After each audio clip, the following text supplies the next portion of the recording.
আসসালামু আলাইকুম। আজকে আমি আমার বাগানের কলমি শাক দিয়ে চাপা শুটকি রান্না করব।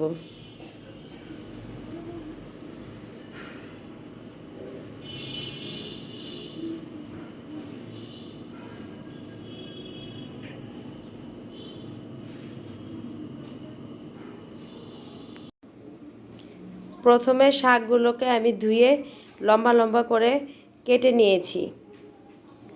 এরপর নিয়েছি রান্না করার জন্য সরিষার তেল, পেঁয়াজ কুচি, কাঁচামরিচ ফালি, সামান্য আদা রসুন বাটা, রসুন কুচি, হলুদ মরিচের গুঁড়ো আর স্বাদ মতো লবণ। আর নিয়েছি ফেওয়া মাছের বড় বড় সাইজের 2টা শুটকি। এখন আমি এগুলো দিয়ে রান্না করব।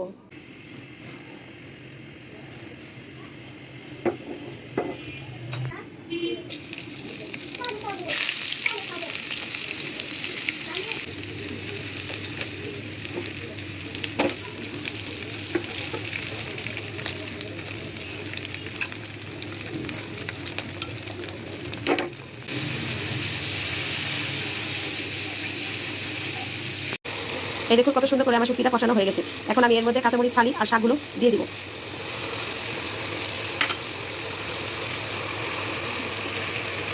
এরপর এগুলো নাড়াচাড়া দিয়ে আমি ঢেকে দিব।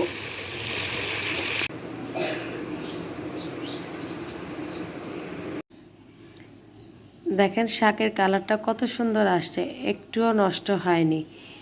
আমার শেষ হয়ে গেল কলমি শাক দিয়ে শুটকি রান্না। আপনারাও বাসায় রান্না করে খাবেন।